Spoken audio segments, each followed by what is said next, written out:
Hello बच्चों, आज के क्लासेस में आपका स्वागत है। आज हम लोग प्रश्नावली 5.2 देखेंगे, जिसमें बोला है कि निम्न चित्रों में अंग्रेजी के अक्षरों द्वारा दर्शाए गए कोड़ों के माप चांदे से बिना मापे ज्ञात कीजिए।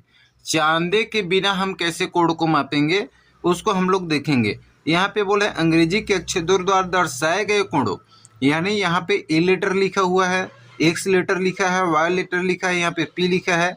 कोड़ों की आपको पहचान करना है, जहाँ जहाँ पे इंग्लिश वर्ड लिखा हुआ है उस कोण को आपको मापना है बिना चांदे की सहायता से। तो चलिए मैं इमेज जो है यहाँ पे ड्रॉ कर लिया हूँ पहले से, ताकि बेटर आपको दिख सके है नहीं, उसी में समझते हैं। प्रश्नावली 5.2 के क्वेश्चंस को सॉल्व करने के लिए एक बात आपको याद रखनी है बच्चों, कि यहाँ पे चाप द्वारा जो कोण बनता है, चाप क्या होता है हम लोग देख चुके हैं पिछले क्लासेस में, फिर भी अभी थोड़ा सा देखेंगे, ठीक है। चाप द्वारा बने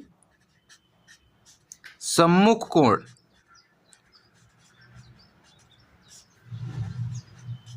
आपस में बराबर होते हैं।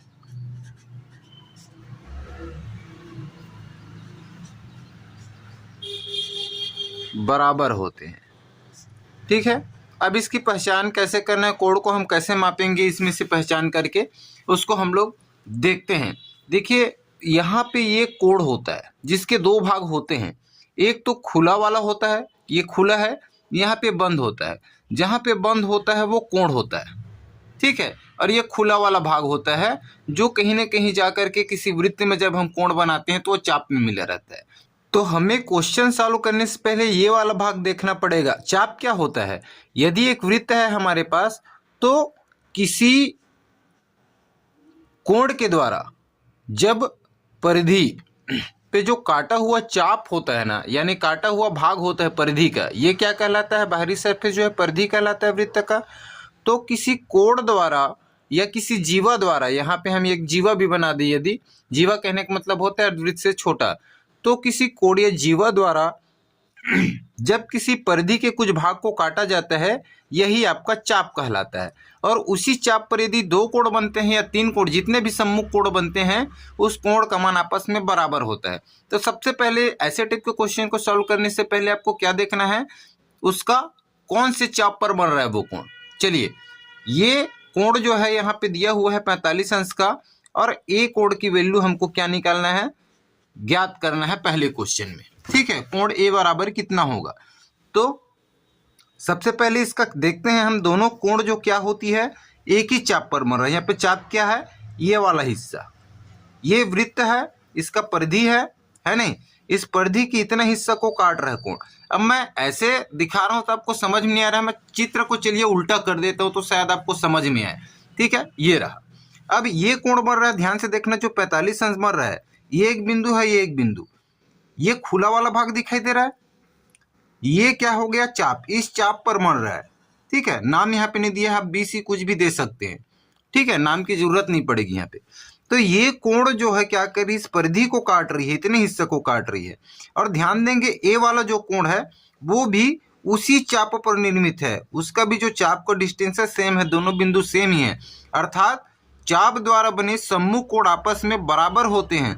तो जब ये 45 है तो ये भी क्या हो जाएगा, 45 अंश हो जाएगा, ठीक है।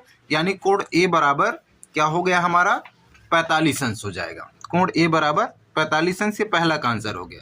दूसरा को देखते हैं, एक कोण की वैल्यू दिया हुआ है 33 अंश, वहीं ऊपर वाला एक से नीचे वाला y है उसको ज्ञात करना है। सेम चीज यहाँ पे भी हो रहा है। देखिए जो 33 अंश बन रहा है, इस वाले कोण पे यदि हम जाते हैं तो उसका खुला वाला भाग क्या है, ये दोनों बिंदु पे कट रही है, और ये परिधि का कुछ हिस्सा जो कटा है वो क्या है, चाप है। अब एक ही चाप पर बने जो कोण होते हैं वो क्या होते हैं, सम्मुख कोण आपस में बराबर होते हैं। तो जो एक्स है वो भी तो यहीं पे बन रहा है ना, इसी चाप पे बन रहा है। वाई भी क्या हो रहा है, इसी चाप पे बन रहा है, अर्थात एक्स बराबर भी क्या हो जाएगा, 33 अंश, और वाई बराबर भी 33 अंश, क्योंकि ये तो तीनों कोण है वो एक ही चाप पर निर्मित हो रहा है। अलग अलग देखना है कोण को, पहले 33 अंश के लिए देखना है, जो खुला वाला भाग है वो इस चाप पर बन रहा है, फिर एक्स वाला भी इसी चाप पर, फिर वाई वाला जाते हैं तो भी इसी चाप पर बन रहा है, यानी सम्मुख कोण बन रहा है एक ही चाप पर। तो उसकी जो वैल्यू होती है, जो कोण होती है, वो आपस में क्या होते हैं, बराबर होते हैं। चलिए तीसरा क्वेश्चन में देखते हैं, तीसरा क्वेश्चन में चाप कौन सा हो जाएगा, एक दिया है 40 अंश, ये खुला वाला भाग ऊपर साइड है, ठीक है, इसको मैं उल्टा कर दूं ऐसे, तब ज्यादा बेटर समझ में आएगा। ये देखो, ये जो है 40 अंश है, एक यहाँ पे कट रही है, एक यहाँ पे कट रही है, कौन सी, परिधि, तो यही भाग क्या है आपका, चाप है। और ध्यान से देखें तो ये P जो है इसी चाप पर बन रहा है, ठीक है, तो सेम चाप पर बना कोण क्या होता है, बराबर होता है, अतः P बराबर भी क्या हो जाएगा, 40 अंश हो जाएगा, ठीक है। तो तीसरा में P बराबर क्या हो जाएगा, तीसरा का 40 अंश हो जाएगा। उसी प्रकार चौथा में देखिए, सब में वही है, चाप आपको देखना है, कुछ स्पेशल ज्यादा नहीं है इसमें, ठीक है। और इस लाइन को याद रखना है, एक ही चाप द्वारा बने सम्मुख कोण आपस में क्या होते हैं, बराबर होते हैं। चलिए, यहाँ पे 72 दिया है, यहाँ पे 57 दिया है, ठीक है। तो देखेंगे ये वाला जो चाप है, यहाँ से यहाँ 57 अंश वाले में पहले आते हैं। इसी में क्या हो रहा है, ये चाप जो है कट रही है, और ये कितना अंश है, 57 अंश है। तो जो कोण N और M की हमको क्या करना है, वैल्यू निकालना है, ठीक है। तो कोण N को भी यदि हम ध्यान से देखें तो इसका खुला वाला भाग क्या है, उसी चाप पर बन रहा है, जहाँ पे कोण 57 वाला खुला है, यानी जो चाप है उसी में कोण 57 बन रहा है, उसी में कोण N बन रहा है, तो सम्मुख कोण बराबर हो जाएंगे, ये 57 है तो N भी क्या हो जाएगा, 57 हो जाएंगे, क्योंकि उसी चाप पर बना है। तो N की वैल्यू क्या हो गई हमारे पास, 57 अंश निकल जाएगी। वहीं M का देखते हैं, चलिए M का खुला वाला भाग कौन सा है, ये M कोण है, ये है, इस तरीके से खुला है, ठीक है, इधर को भूल जाइए, यहां से यहां तक गया तो ये चाप हो गया, किसके लिए, कोण N के लिए। और इसी चाप पर बना है कोण 72 अंश, ठीक है, इसी चाप पर बना है। देखिए इसका खुला वाला भाग देखिए 72 का, तो भी क्या है जी, इसी चाप पर बना है, अर्थात कोण ये वाला और कोण M, यानी जो 72 अंश है और M जो है बराबर हो जाएगा, तो कोण M बराबर क्या हो जाएगा, 72 अंश हो जाएगा। ये आपका आंसर है, ठीक है। पांचवा देखते हैं, पांचवा में क्या दिया हुआ है, इस तरीके का चित्र है, सेम वही चीज है, कोण कैसा भी हो पहचानना आना चाहिए, है नहीं। चलिए यहाँ पे U बराबर निकालना है, U अंश कितना होगा, और V का अंश जो है कितना होगा उसको निकालना है। U को चलिए पहले देखते हैं, U कौन से चाप पे बन रहा है, ये U है नहीं, U अंश जिसका खुला वाला भाग ये पॉइंट पे है और ये पॉइंट पे है, इस तरीके का बना है U, ठीक है, जिसका खुला वाला भाग यहाँ पे है, यहाँ पे है।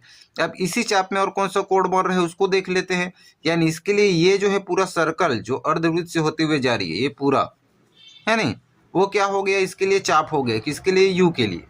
इस तरीके का बना है ना, मैं नीचे में एक ड्रॉ करता हूँ, थोड़ा सा यहाँ पे कंफ्यूजन हो सकता है आपको, है नहीं। तो यहाँ से निकला है यहाँ तक और यहाँ तक, तो ये क्या है, U है। तो ये वाला जो हिस्सा है वो क्या हो गया, खुला भाग हो गया, है नहीं, ये पॉइंट और ये पॉइंट, तो ये जो है क्या हो जाएगा, इतना इसका चाप हो जाएगा। इसी चाप पर और कौन सा कोण बन रहा है, जो इसके सम्मुख है इसी चाप पर, तो देखिए 93 भी यहीं पे बन रहा है, इस तरीके का है, इस तरीके का, देखिए चाप सेम है, उसी में बना है। तो जब ये 93 है तो ये भी क्या हो जाएगा, 93 अंश हो जाएगा, 93 अंश हो जाएगा, ठीक है।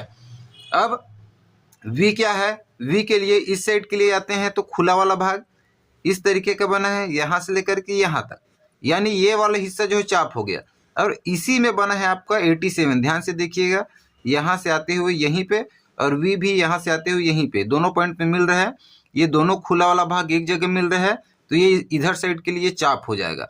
तो एक चाप पर बने सम्मुख कोण क्या होते हैं, बराबर होते हैं। तो जब ये 87 अंश है तो V भी क्या हो जाएगा जी, 87 अंश हो जाएगा। आई होप आपको ये समझ में आ गई होगी। प्रश्नावली 5.2 में इतना ही है बच्चों, ज्यादा कुछ नहीं है, बस 5 इमेज दिया था, आपको पहचान करना आना चाहिए। आज के क्लासेस में इतनी ही है। तो मेरे द्वारा दी गई जानकारी आपको अच्छी लगी होगी, इसी प्रकार की आप क्लासेस चाहते हैं तो चैनल को जरूर सब्सक्राइब कर लीजिएगा। मिलते हैं अगले वीडियो में, तब तक के लिए धन्यवाद।